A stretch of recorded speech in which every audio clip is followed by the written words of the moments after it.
We're alive, we're kicking, and on today's episode, I have Adam O'Donnell. How you doing, Adam? Very good, thanks, mate. You? All good. So, second time back in the podcast. For those who don't know you, mate, you were on the second episode. So, for anybody that wants to see Adam's story, get way back, second episode, and you'll see his full life story. Over the last 5-6 years, myself and Adam have worked together, helping people become fitter, faster, stronger, happier, healthier versions of themselves, mate.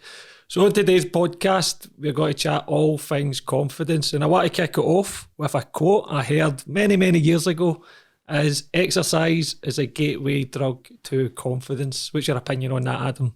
100%. I think exercise saved my life, mate. Whenever I've been in a bad situation or struggling, the more that I've exercised, I felt better for it, got the endorphins released. It's something to do. It's getting you away from the negative places you've been. So I totally agree with that quote. Literally saved my life. Yeah, and it's something we've helped people with over the last 5-6 years, is working on themselves physically and the importance of that, mate. Where would you say bringing an exercise into somebody's life will help them? There's probably more. I could probably give you like so many reasons as to why it would help them. First of all, it's like their confidence. Right? They're going to feel more confident. They'll feel better. I think that's the first thing, obviously, I talked about there. See those endorphins. Mm-hmm. Getting that feel good about yourself and doing something for you. Because not many people do that, mate. Like, have something that is just for them. You know, if you're a family man, your family is often in the way, or your work's in the way, or maybe you're a booze person, so you're out all the time at the weekends. So it's something for you. And then on top of that, obviously, you've got the main actual physical advantages. You'll look better. You'll feel better and you'll have that confidence. Yeah.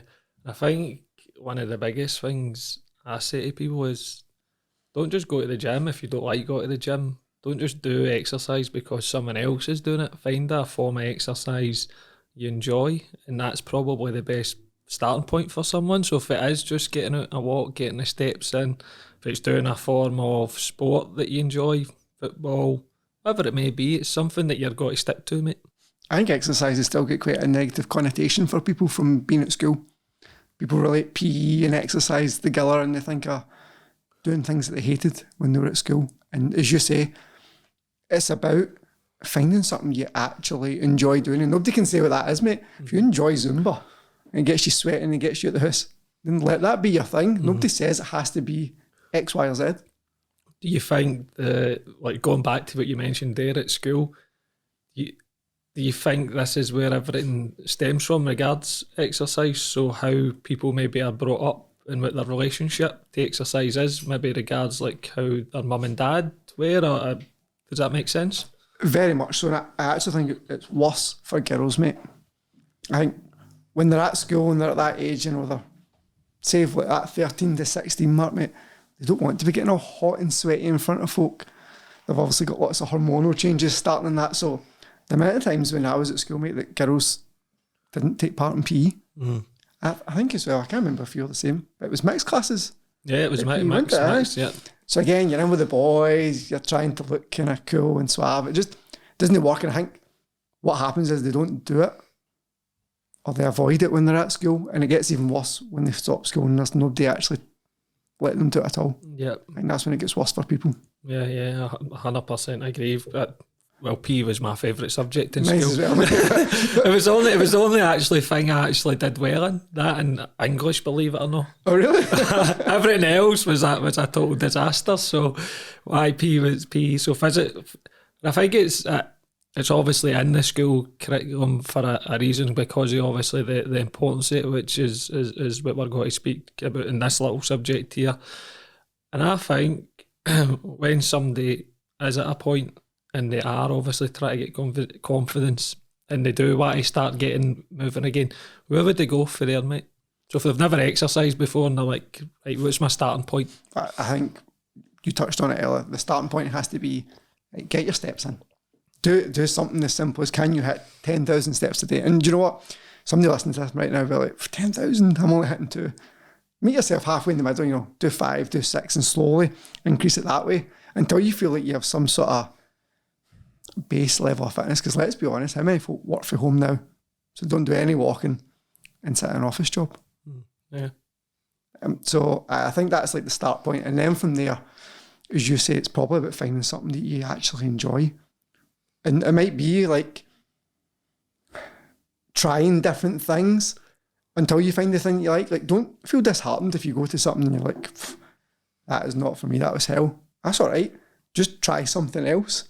But you've got to remember as well that nobody likes change.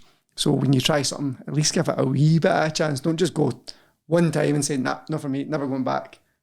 Keep trying a couple of times and then you can maybe say, right, it is or it isn't for me. Yeah, I 100% agree. What would you say are the biggest benefits for someone doing exercise mentally? I think it just gives you so much mental clarity. Like for me, I associate... I knew you were going to say that. I associate exercising with also listening to something positive. So I jump on, and I'm always listening to like a podcast or something motivational. So I'm getting like a double dose. I'm getting the exercise part and I'm listening to something positive for a full hour, which maybe I wouldn't do anywhere else. Maybe walking the dog, but even walking the dog, probably more likely a podcast or nothing just to enjoy it. But yeah, the mental clarity you get from exercising, I think, is second. Like nothing can match that. So when you're feeling stressed, go to the gym and you'll come out like a different person. Not just the gym. Exercise and you'll feel a different person. Yeah, 100% agree. I always say my form of meditation is exercise. I always say physical, putting your body under physical stress relieves mental stress. Massively, mate. Like, the wife says to me all the time, like when I'm in a crabbit bastard, have you been to the gym today? I'm like, no. She's like, well, you want to go? Because it does make me a different person. So recently I've been like a sort of gymming or exercising every day. And I know some people will listen to this and like, fuck, every day? I can't even go like once or twice a week. But obviously I'm at a different place from other people. But it's not like I'm going in every single day and busting my balls. Some days it's just going in and sometimes it might be like biceps, triceps and abs, just something to say, I've ticked some boxes, I feel a bit better. And I'm a big fan of like momentum. I find that when I take a day off, the next day I'm like, I can just take another day off. I don't know if anybody else is like that. I don't know if you're like that, mate, but I like momentum. Yeah, momentum. I think momentum's key in life for motivation. And that's probably something a lot of people lack is motivation to exercise. But when they make that commitment to themselves, for example, I'm going to exercise 3 times this week and they just go, right, this is the time, for example. If they sit down on a Sunday and plan and prepare their week ahead and look for little slots throughout the week that they've got a spare 45 minutes. Yep. And they just commit to that every week for, say, as you've said there, for a month to get the momentum. Then when they get the momentum, that's when they can build on it, as you say, and create that habit of exercising, which will then give them more confidence. And if we get back to that quote I was saying there, is exercise is a gateway drug to confidence. There's loads of byproducts to obviously exercising, such as what we've spoken about there mentally, but the physical aspect, mate, of getting in the best shape of your life. And how does getting in the best shape of your life affect somebody's confidence day to day? Oh, just in everything, mate. Imagine like how much better you feel when clothes fit you that wee bit better. You have that. Some people are confident, mate. They've just got a certain swagger, a certain feel about them that you can't buy it. It has to be earned, and it's normally earned through exercise. So I think it's undoubted that confidence comes from exercising. And I love you say that, because I made a video not that long about confidence confidence as a swagger, but it's not how you look or how you speak. It comes internally, and I think exercise massively does that, because you get some fucking buzz out it. If you've done a session or you've put yourself through something physically hard every day, then it gives you a sense of achievement, a sense of purpose. Do you know what? I've actually done something productive the day, which is not only helping you mentally, physically, you're getting that endorphin release, that dopamine release that we just mentioned there. And that does fucking, as you say, give you a swagger, because internally you've satisfied, I would say you've satisfied yourself with doing something like exercise. And I think obviously now people try and get that hit through their phones, mate. Like you're sitting, you're doom scrolling through all these videos and you're kind of getting like a wee short bursts of it. But if you're just to put your phone down, go and do some exercise, it's like the feeling's so much better. And as you say, I think it's like a tick in the box exercise. You're like, I did that, and I didn't think I wanted to, didn't think I could, but I've actually done it. 100%, mate. As I always say, it's probably one of the biggest forms of self-respect. Exercise, it really is. I think I mentioned that on a podcast not that long ago. In fact, it wasn't. I think it was 2 podcasts ago. And I really stick by that. It's just making sure that you're the priority. Things like building exercise, and something we're going to talk about is nutrition. And when you do go and start exercise, as I say, is probably introduce it as the first thing you do throughout the day, in the mornings. I think if you can tick it off, mate, 1, you'll feel better for it. 2, you're less likely to palm it off. Like, I'm totally off. Like, see if I've not exercised by 7 or 8 o'clock, the likelihood is that I'm not going to do it. And why is that? It's because life can throw you fucking curveballs. Life's stressful. Think how many times you get up in the morning, you go to work all day, and something happens, something triggers you, something stressful, which is pretty much every day. And the likelihood of you actually doing exercise later on in the day or at night, if you're just beginning it and you're not obviously somebody who's created a habit of exercising, it's got to be very difficult for you to get that motivation. Of course. So it probably is one of the biggest lifestyle transformations somebody can make, is exercising first thing in the morning, because you've done the most important thing of the day, which is work on yourself. And you just feel better for it, won't you? Whereas by not doing it, you're not getting that wee hit, that wee feel good. So your day's worse straight away, and as you say, you're less likely to do it at night. I always remember when I was in a bad cycle with gambling and stuff like that, and a negative rut, I used to always combat it with doing fitness, doing exercise, going runs, going walks, making sure that, and it always helped me initially. It took me obviously getting right into the addiction to break the cycle, but every time I would gamble and stuff and I'd lose my money and this and that, I go, right, I'm going to fucking reset myself. Yeah. I'm going to do fitness. And it worked initially. Obviously, I had a lot of underlying issues to deal with before. But the fact when I started to do the fitness again, do the running, clear my head and get in that good place, it was a massive, massive game changer. It's a clearing your head. And I think, see something like, I think we both talk about it, mate. Doing hard things makes your life that wee bit easier, right? And I talk about when I did the 5K every day last year for November, for the Movember thing, right? Mm. It was almost easier than just doing a couple of 5Ks a week, because it was a non-negotiable. It was like, it's another day, we're just going to run 5K. So if you can get to the stage where you no longer think about it, it's just something that you do, that's much easier, because you're not putting any effort, emotion into it. It's just, at 6 a.m, I go to the gym. That's where people want to be, just like, this is what I do. Like, you just go to work. Yeah, 100%. And how was that process for you when you started that challenge? Because this could be a good strategy for somebody just starting out who wants to get into exercise.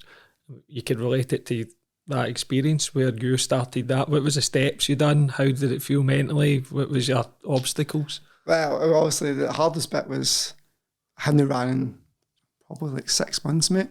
So the first run, I remember going out and I thought to myself, holy fuck, this is hard. I'm going to be sick. I might just palm this off. I might not do it.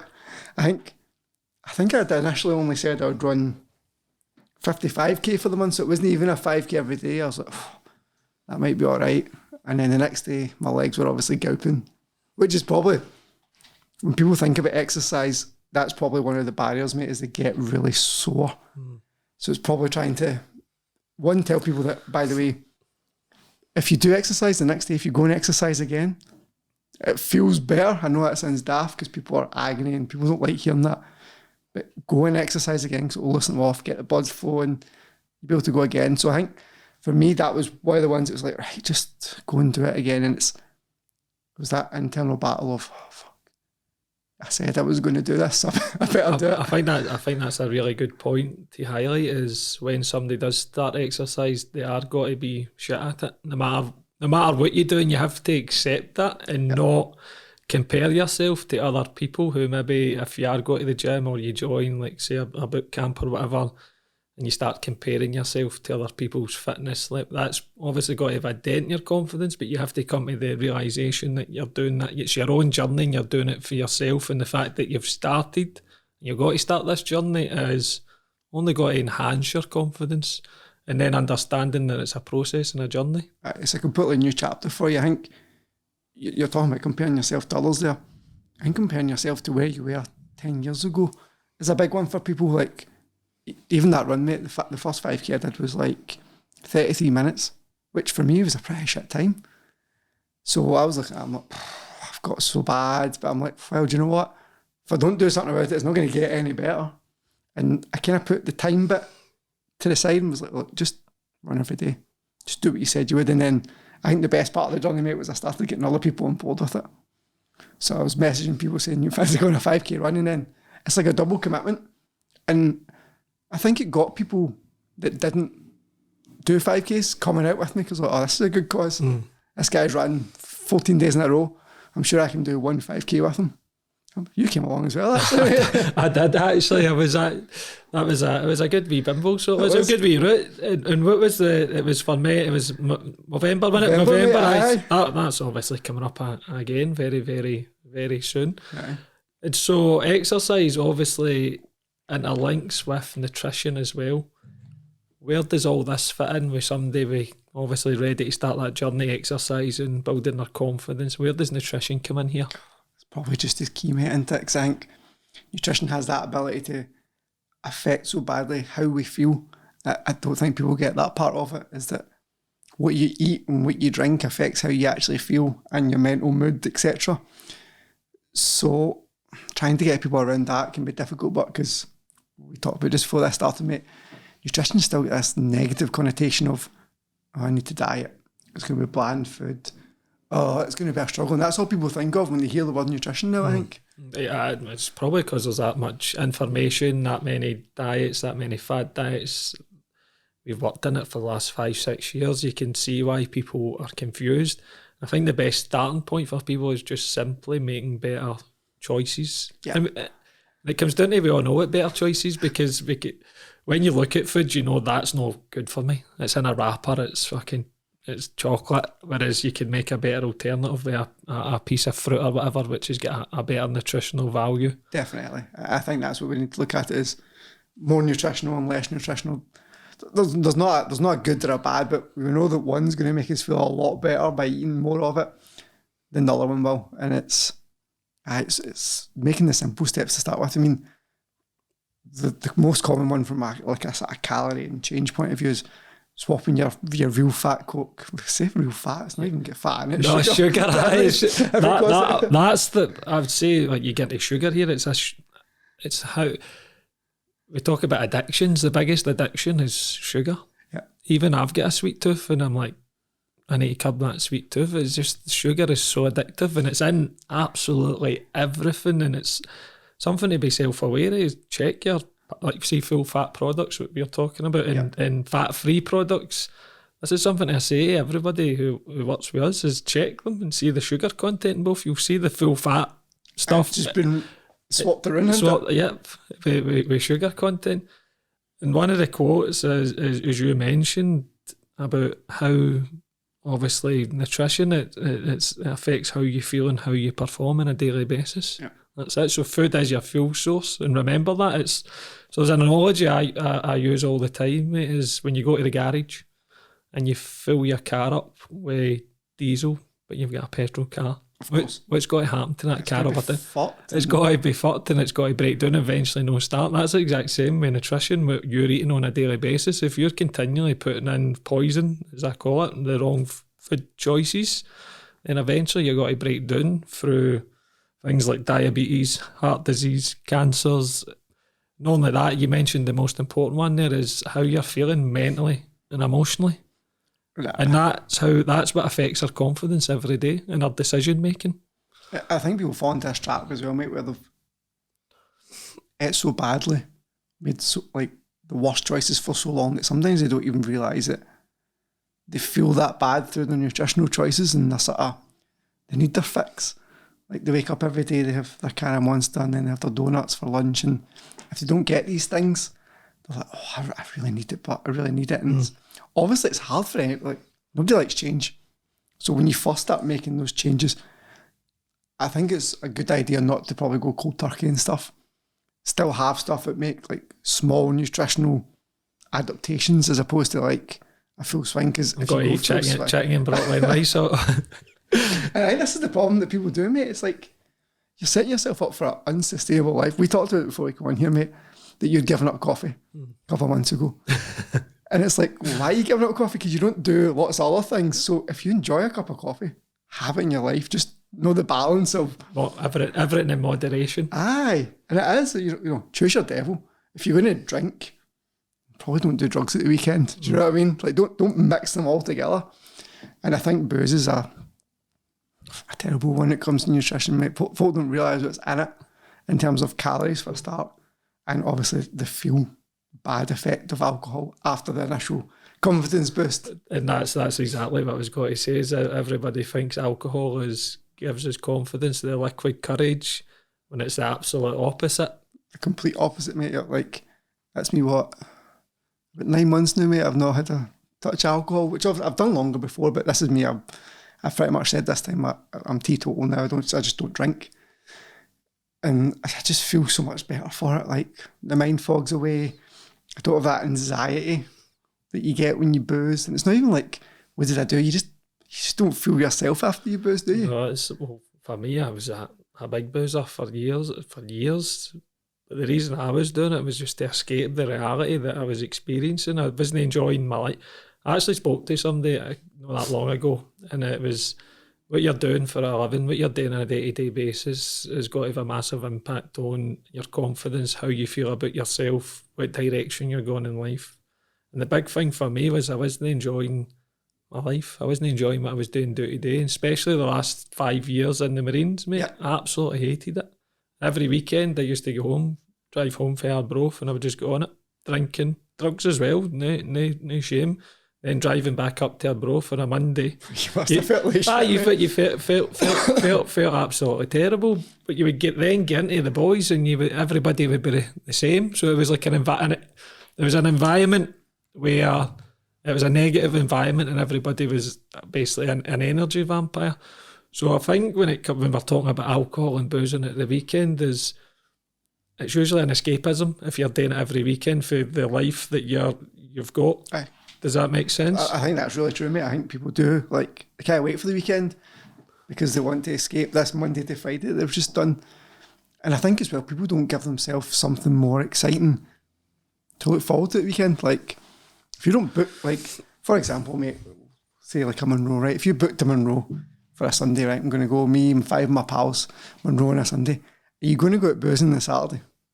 Probably not. I've done it. I know what you're saying, but see, I've like this is why I used, when I was playing football, I would still go at night, drink. I would go up in the next morning and I would play football. I wasn't in the best play. I wasn't in obviously the best place, but I would still do that all the way up to maybe I was about late 20s. I would do that, and it was madness. And I think it's definitely an age thing as well, mate. Like, you reach a certain point, I always say it's late 20s where you're like, I can't booze and still function as a human being the next day. It totally is, and it gets to the point where you wake up one day and you're like, I can't do this anymore. When it's drink, drugs, gambling related, it comes down to that turning point. Yeah.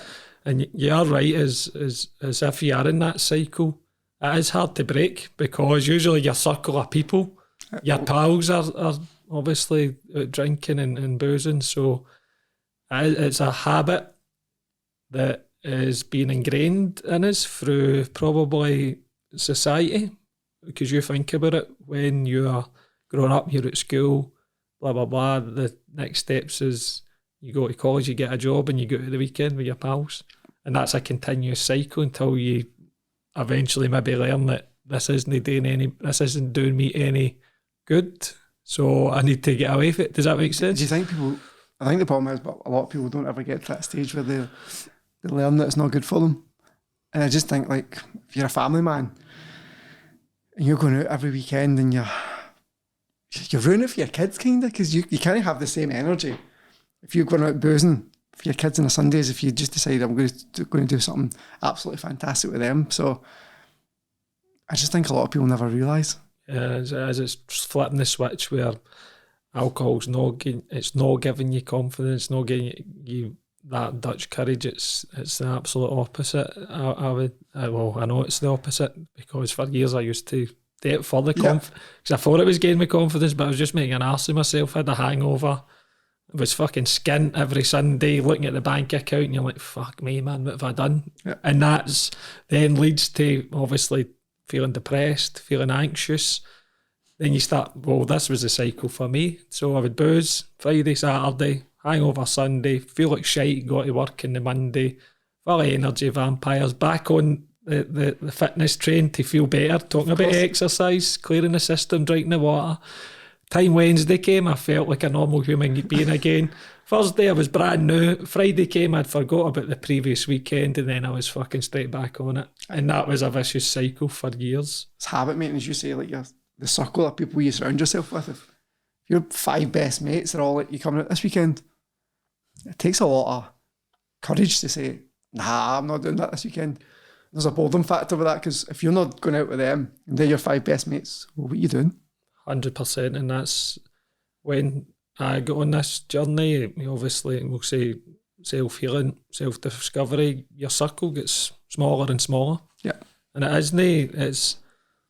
it can be a lonely journey to start with, because you're obviously coming away from a toxic relationship with yourself, but with toxic things such as drugs, alcohol, gambling, some toxic people, toxic relationships. So it's hard initially until we spoke of it. You start building that momentum, start creating good habits, start surrounding yourself with people who are on like-minded journeys, such as things that you've mentioned there, mate, like climbing Monroe's, joining gym groups, joining boot camps, and you start forming new friendships based around the healthier habits. That's stuff you want to be doing, definitely. 100%. So what else to do with confidence? Well, I think we've covered a lot about exercise, nutrition. What about we've spoken about there, what about just understanding yourself, understanding your triggers, being knowledgeable, educating yourself on your own past, on things, maybe traumatic experiences. Something I've said before is usually people say I don't have confidence is because somebody's put it there. Yeah. Does that make sense? Yeah, 100%. And I think it's true. I think I said this to my sister a lot, like every single person should spend at least 2 years just by themselves. Get to know yourself and get to like yourself. If you don't like yourself, how can you possibly like other people? Do you know what I mean? Like if you don't love you can't love somebody else. You need to like you first. So, but I think the best way to do that is probably spend like the guts of a year or 2 years by yourself, getting to know who are you, what do you like, what don't you like, what am I like as a person when I'm in X situation, Y situation, why do I get stressed, what do I do when I get stressed? All these things you need to learn about yourself. If you don't sit and stop and learn, then you're just going to make the same mistake over and over and over again. It's like a revolving door. Yeah, 100% agree. It's every time somebody obviously comes into the program, the Live and Kicking program, I always ask them how did you get to this point? Yeah. And what needs to change from now until 6 months to 12 months time for things to look like a success for you. And it's probably down to a period of self-reflection and looking back at your past, looking back at things like your childhood, how you brought up. Everything for your childhood is programming. Oh, you're a sponge when you're a child. You're taking in everything. You're soaking in all the actions and behaviours of your parents, your school teachers, basically everything. Yeah. And that's how you end up developing your own, not even your own belief systems. It's belief systems, the others. It is. And if you're brought up in an environment which is toxic, you toxic people, or you've been in a toxic relationship, this is where I think that statement stems from. I don't have confidence because somebody's put it there, mate. Somebody said you're not confident. Somebody's done. No said you're not confident, but they've done something, or there's been an experience in life, and it's understanding that if you can obviously highlight these things that you've mentioned and start to learn about yourself and do the self-healing journey and educate yourself and form your own belief systems about the world and about yourself, then that's how you can move forward. And as we've said here, is build momentum. Yeah. I think that building momentum bit's important. I think people, they get going and then it gets kind of a wee bit hard, and when it gets that hard bit, that's when people stop. It's like, see if you just keep pushing just a wee bit more, just kind of peeled off some more layers to see why do I do these things and how do I react to them, and maybe that is just a lie. That's just something that somebody's put in me from a young age, but I don't want to think like that anymore. But people kind of stop when it gets to that sticky point, and that's sometimes where you need somebody else on the side, a book or a coach or something to say, look, we need to push past this. Yeah, and usually it stems from relationships. You see how hard is it for people to keep up a relationship in this modern day. We not just choice, but the way you could have been brought up in an environment. They say at a young age, because you are a sponge. I read, was it a study or was it an article somewhere, that the period of time when you're like 14, 15, 16 is such a critical time in your development as an adult, with how your parents are, such as maybe they've split up, something's happened in the family home. So your then opportunity to have a healthy relationship with somebody when you're an adult is very, very limited, because of your perception of like love and healthy relationships is based off of that. Does that make sense? Yeah, it makes total sense, mate. I think you said that how you're brought up with your families, and it's true, and I think it's true from everything from like exercise, nutrition, the way they treat each other, the things you do at the weekend. Is there alcohol involved? Like, if a kid sees all these things and you just think, oh, that's the way the world is, but somebody else could be the same age but live in a completely different family doing completely different things and has a different viewpoint of the world. So I think it's important that as parents, you have to be the role model. Don't just talk about it. You have to be it. Because kids don't do what you tell them. They do what they see you do. Yeah, and I think that's a great point for anybody who's watching this. So as a parent, you're a parent and you understand that your actions, your behaviours is a direct influence on your kid. So if you're going out boozing every weekend, or you're no exercising, you're eating shite, think of the example you're setting to your kids. Not only yourself, the detriment yourself, it's the programming of your kids. So when you start getting knowledgeable, understanding yourself, start putting in these better habits, it's not having an impact in you. Obviously, it was an impact in your life, such as your relationships, your kids, your work, all these sorts of, your finances as well, which is obviously a big topic. And it comes down to that thing I always say is make yourself a priority. And how important is that?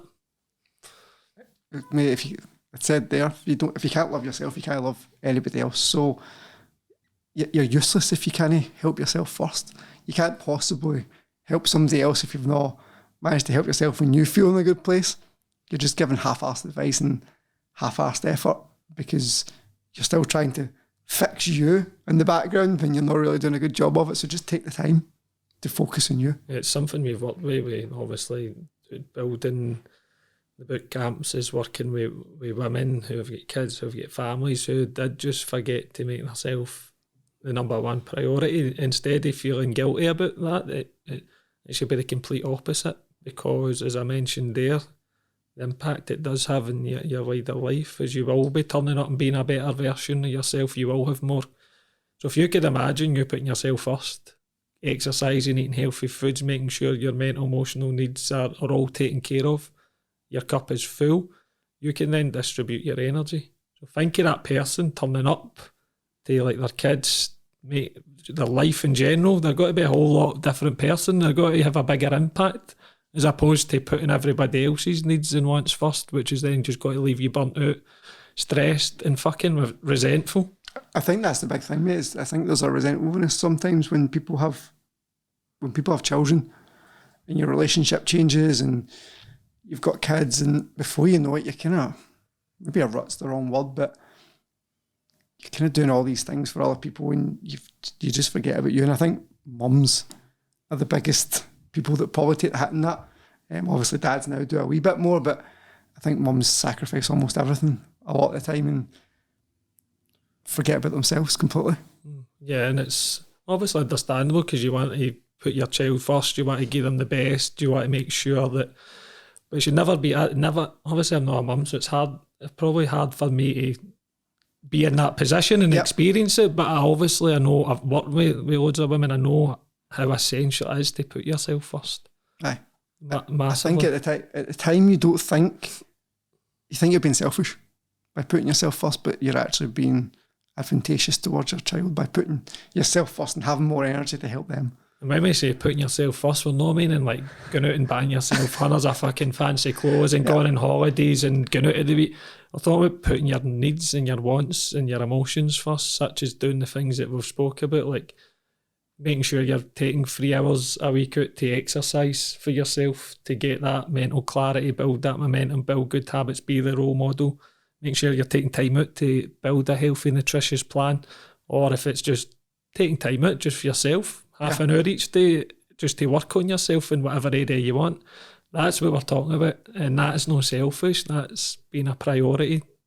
It's not selfish at all, mate. I think probably just very cleared that up in case folk did think, oh, it's going to be shopping. That's why I say things I want to, because I know some people probably maybe think down that route is like, that's not where we're coming from with this. It's too sensitive to go to Dubai for 2 weeks for a holiday. So see you later. Like, I know people would love to do that, of course they would, because to get a break away from feeling burnt out, but it should never get to that stage where you want to just fuck off and go, I've had enough of this. Which I think is when people are like, look, if you just give somebody an hour a day to do what the fuck they want, if that could be sit in a room and do nothing, you know, that's sometimes what people want.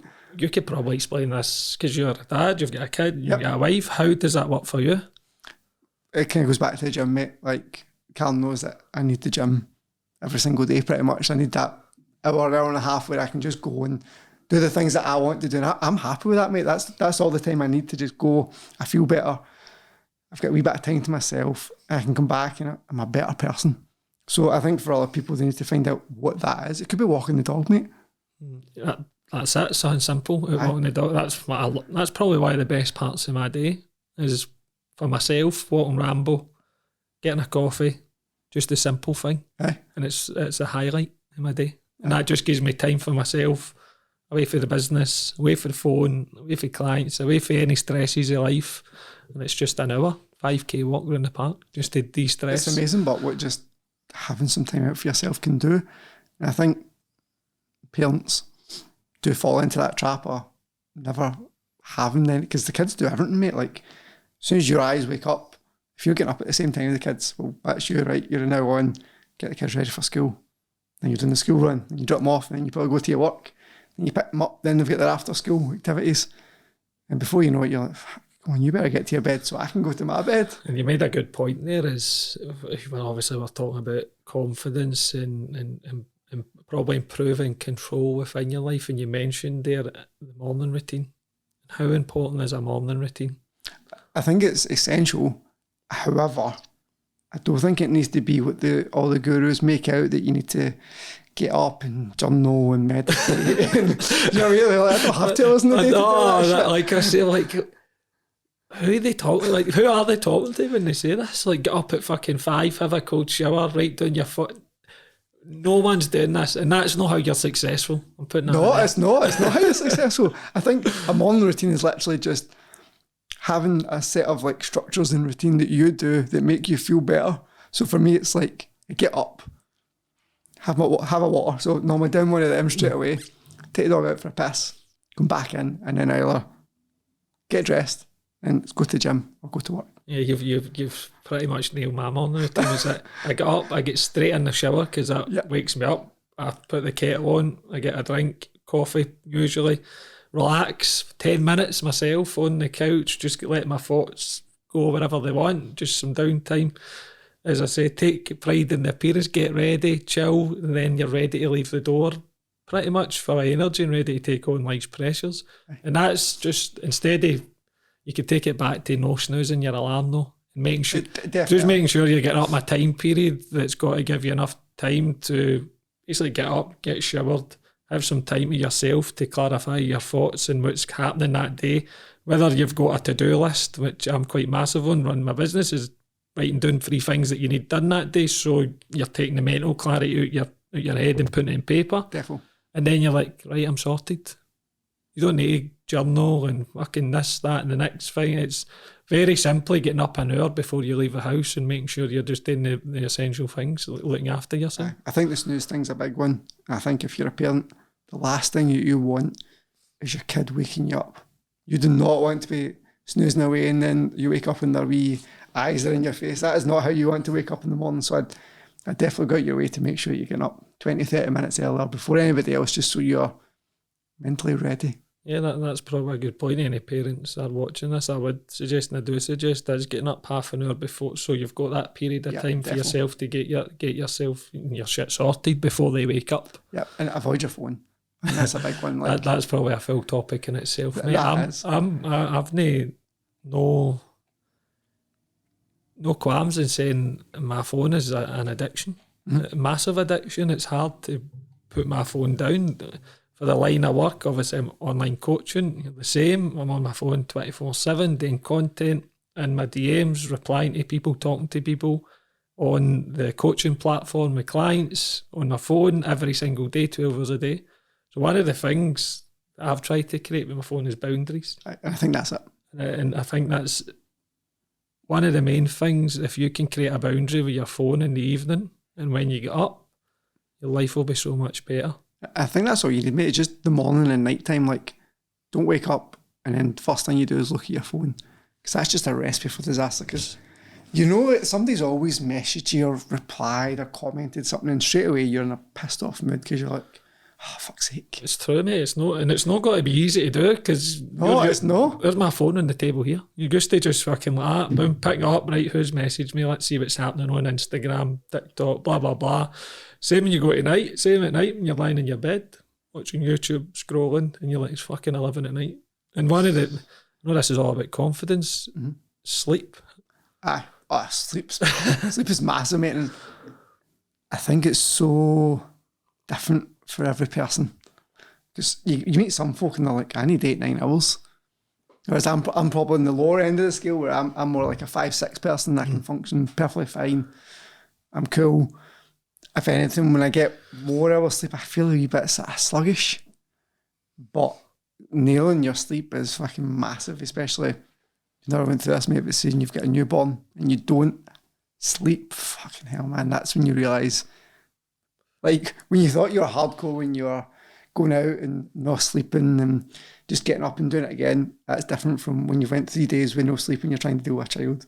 No, I don't even need a child to understand the importance of sleep. And you're saying 5-6, my probably sweet spot is 6.5, 7 hours, and then I'll feel good the next day. I don't get that. I feel tired, I feel lethargic. You're then not in a good mood. You're making bad choices. You're then questioning whether you should go to the gym. All these things are sleep related. If you can sort your sleep out and get a good routine, then I'll not say half your problems will be away, but you'll feel better, a lot better in yourself, just with the adequate sleep. It all starts with that boundary at night, where probably leaving your phone on airplane mode in another room or next to your bed and no scrolling, which everybody does. Everybody's done. Definitely. Because obviously we're addicted. Phones are addictive. They're so easy. They're all set up for to be addictive because of the dopamine, the notifications, the messages from people, the validation you get for your likes and fucking blah, blah, blah, which is a full another podcast itself. That's what it says. So the phone's a big one when it comes to confidence. Not only just having a good routine, you can then step into the phone, social media, comparing yourself to highlight reels of people. This is probably the biggest one that affects people's confidence. I think it is, especially like Instagram and stuff like that. It's where it's only picture based. At least on Facebook, it's more, there can be text, but on Instagram, it's literally a picture.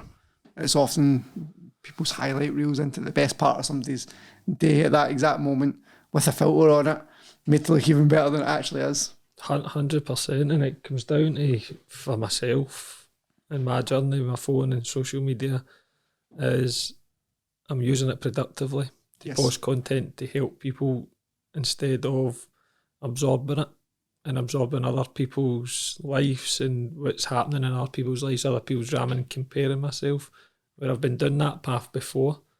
But if you start having your own purpose in life, looking after yourself, working towards your own goals, creating yourself a plan, building accountability, momentum, then you can take the whole comparison away from social media, comparing yourself, because as you mentioned earlier, it's you versus you, comparing yourself to you yesterday and how far you've came instead of comparing yourself to somebody else's journey, which is, as you say, it's so easy to do that on Instagram with highlight reels. People post, and you mentioned this in the first podcast that we made about men, how men comparing to other men who have got, say, posting fucking Lamborghinis and on holidays and with beautiful women.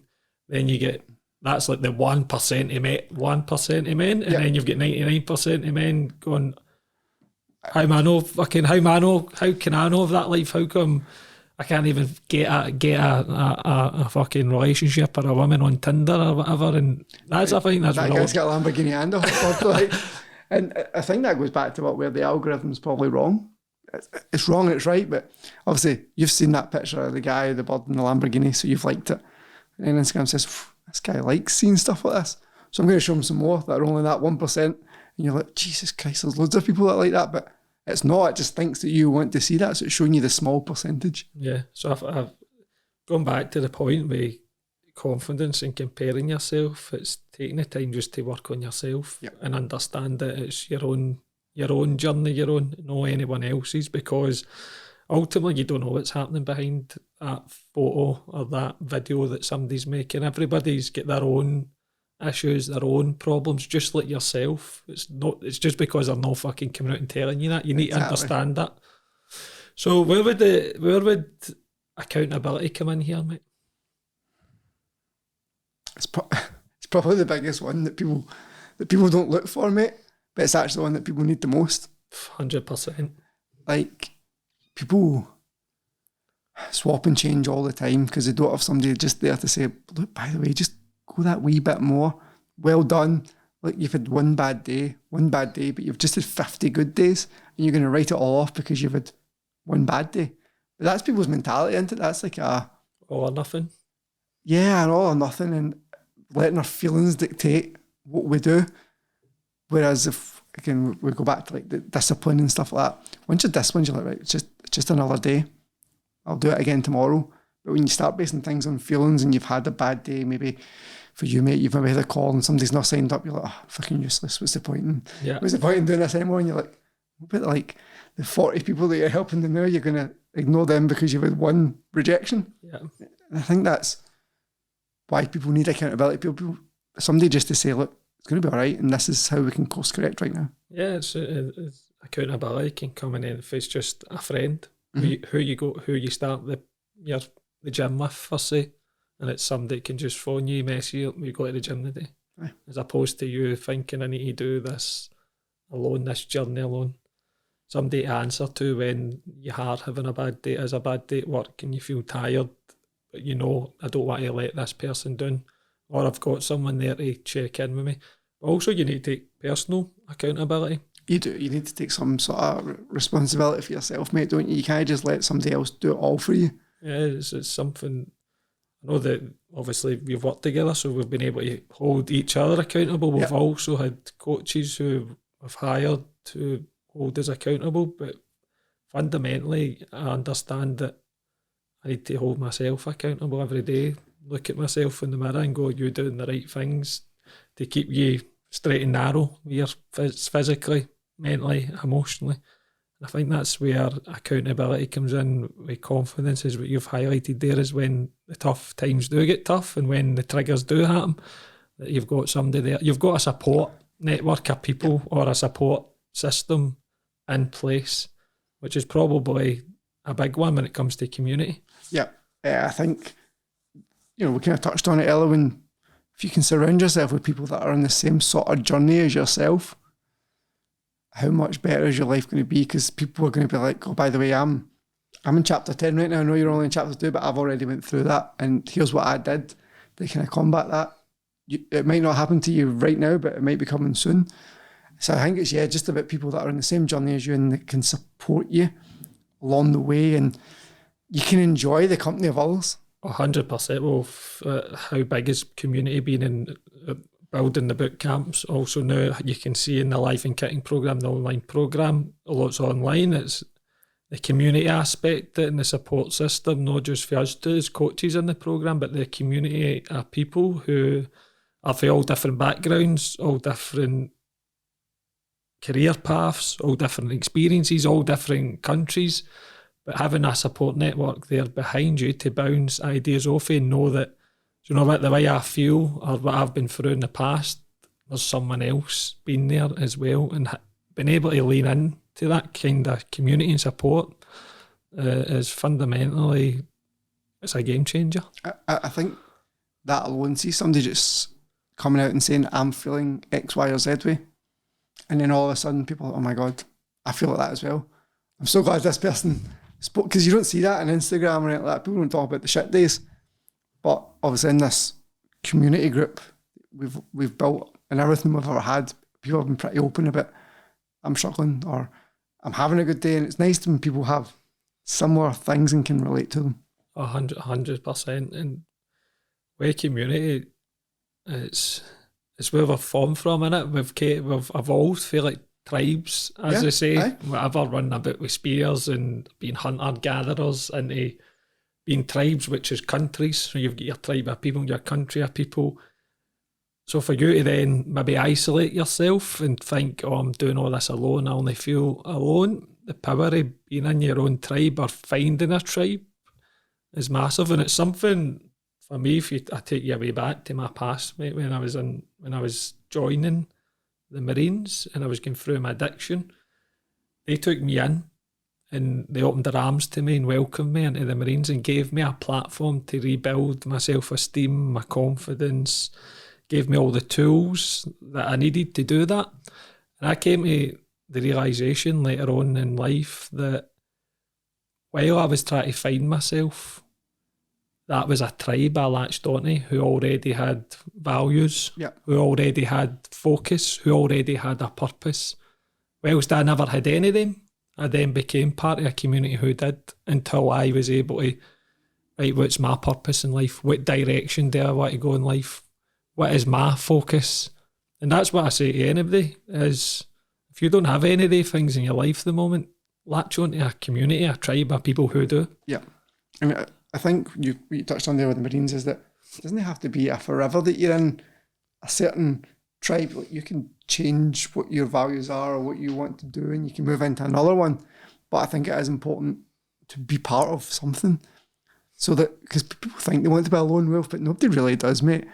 People want somebody that they can talk to and relate to, and sometimes just feedback, mate. Sometimes you think the world is crumbling down from inside. You say it out loud to somebody, you're like, it doesn't actually seem that bad. Actually, now I've said that. But without that community to speak to and relate to, it could have been a different story. 100%. And it just comes down to that fundamental, how you're feeling in yourself, where you're at in life. And as I say, when I speak to people on calls, as they say to me, I've been struggling for this amount of time. I've not been able to reach you. I've not been able to ask anybody for help. And I say, well, something's changed inside you where you've took the action to either message me and get on this call, so it shows that you're ready to change. There's a sign of strength and courage in there, and something within you has changed. And it's bringing them in to the programme in the community and setting them up and saying, look, it's not just... You're not just here yourself. You've got a group of people who are willing to support you. And as I say, it's like when you do join a community of people, it's not that you're getting in there and extracting all the value. And think of the life experience I've been through, you've been through, MDH Watch. Think of all the life experiences, all the things that you've overcame, all the challenges of life. Think of that value you can bring to that community and help others within it. And it's something I see all the time in the Live and Kicking programme, is the people who initially come in for help, they then help so many other people because they share their life experience, their life stories, their life lessons with others. So for the Live and Kicking programme, it's not just our expertise, there's loads of people in there with experience it can help. I think that makes people in themselves feel valued, that they've they're now helping other people when they felt very similar themselves. Yeah, it's like one of the quotes I used is the best way to lift someone out their depression, or the best way to lift yourself out your own depression, is lift someone else out theirs. Yeah, that's the quote, definitely. and it's so true. So, what else have we not covered here about confidence? What would you say to anybody who's ready to start a journey at the moment, to self-discovery, to gain confidence? And obviously confidence is one of these subjects. You can feel confident in your work, but you might not feel confidence in relationships. Yeah. What would you say to somebody who was just starting a journey just for their general well-being? Just for general well-being, probably one, listen back to this, because we've obviously touched on everything that somebody would probably have to do for confidence. So start exercising first and foremost. Look at your nutrition. Look at maybe like a small group of people that have similar values, or that you would like to have values like theirs. And that probably coincides with that accountability, mate.